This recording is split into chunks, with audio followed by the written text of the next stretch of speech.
Last government లో fee reimbursement బకాయిలు ఉన్నాయో సుమారు 1200 కోట్ల రూపాయలు చెల్లించిన ఘనత కూటమి ప్రభుత్వాన్ని నారా లోకేష్ గారిదని మీ ద్వారా తెలియజేసుకుంటూ, విద్యార్థుల భవిష్యత్తులు ఆధారపడి ఉన్న ఈ అంశంపై విద్యార్థుల భవితనే తీర్చిదిద్దాలన్న సంకల్పంతో ముందుకు వచ్చిన లోకేష్ బాబు గారికి అందరం కూడా హృదయపూర్వక ధన్యవాదాలు, కృతజ్ఞతలు తెలియజేస్తా ఉన్నాం. చూడండి, అప్పుడు చెప్పే చిన్నపిల్లలు స్టూడెంట్స్ ఎంత ఆనందంగా ఉన్నారో. మరి వాళ్ళందరూ కూడా లోకేష్ బాబు గారికి తమ హార్దిక శుభాకాంక్షలు తెలియజేస్తా ఉన్నారు. ఈ కార్యక్రమంలో మీరు ఇలాంటి కార్యక్రమాలు ఎన్నో చెయ్యాలి. ఈ భవితని తీర్చిదిద్దే సంకల్పంతో ఉన్న మీ దీక్ష నెరవేరాలి.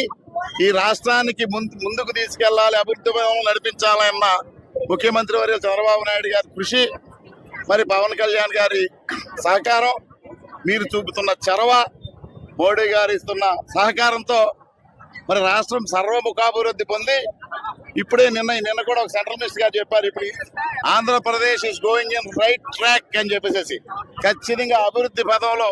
ఎందుకంటే సంక్షేమం అభివృద్ధి రెండు కళ్ళగా తీసుకెళ్తున్న కూటమి ప్రభుత్వంలో ఆంధ్రప్రదేశ్ సర్వముఖాభివృద్ధిగా అభివృద్ధి చెందుతా ఉంది. ముఖ్యంగా మన విశాఖపట్నం మీ అందరికీ తెలుసు. దానిలో సంక్షేమం కూడా, ఈ సంక్షేమం ఏదైతే ఫీజు రియంబర్స్మెంట్ అనే సంక్షేమం ఉందో దాన్ని కూడా నెగ్లెక్ట్ చేసావు నువ్వు.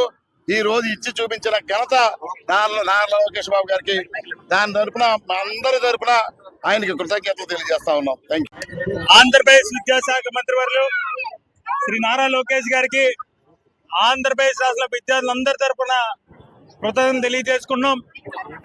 1200 కోట్ల బడ్జెట్ తో ఏదైతే ఫీజు రియంబర్స్మెంట్ విడుదల చేశారో ఈరోజు ఆంధ్రప్రదేశ్ విద్యార్థులందరూ కూడా ఆనందంగా ఉన్నారు. మరి ముఖ్యంగా తల్లిదండ్రులు కూడా ఆనందంగా ఉన్నారు.